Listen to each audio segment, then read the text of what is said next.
வெற்றி பெற வேண்டும் என்றால் தேசிய ஜனநாயக கூட்டணிக்கு தான் மக்கள் ஆதரவு தருவார்கள். இன்றைக்கு திமுக கூட்டணியில் உள்ள கட்சிகளுக்கே நம்பிக்கை இல்லை திமுக வெற்றி பெறும்னு.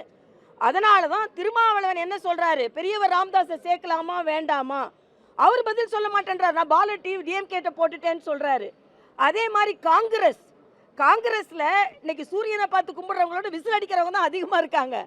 ஆக காங்கிரஸ்ல உள்ள பிரிவினையை என்ன செய்ய போகிறீர்கள்? ஆக அவங்க கட்சிக்குள்ளேயே கூட்டணிக்குள்ளேயே திமுக மறுபடியும் வெற்றி பெறும் என்ற எண்ணம் அவர்களுக்கு இல்லை. தமிழகத்தில் வெற்றி பெறுவேன் அப்படின்னு சொல்றாரு. தமிழ்நாட்டில் தனித்து போட்டியிட்டா அவர்களுடைய நிலை என்னவா இருக்கும்? உங்களுடைய ஒரு அட்வைஸ்னா என்னவா? இல்லை, நான் ஏற்கனவே சொல்லிட்டேன் தம்பி, யார்கிட்டயானு சேர்ந்து இருந்தால் அது வேல்யூ ஆகும்.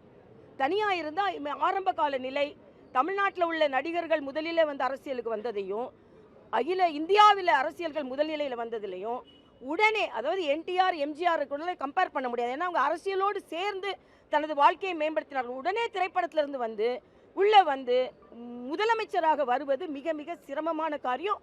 அதனால் அவர்கள் தொண்டர்களின் உழைப்பையும் அவர்கள் ரசிகர்களின் உழைப்பையும் அவர்களின் தொண்டர்களின் நம்பிக்கையும் தம்பி விஜய் ஏமாற்றிவிடக்கூடாது.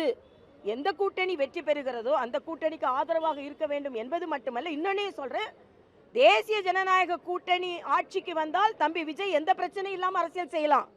ஆனால் திமுக ஆட்சிக்கு வந்தால் கரூர் ஞாபகம் வச்சுக்கோங்க. அதனால் அதையும் நீங்கள் சிந்திக்க வேண்டும் என்று நான் கேட்டுக்கொள்கிறேன். நன்றிப்பா, நன்றி.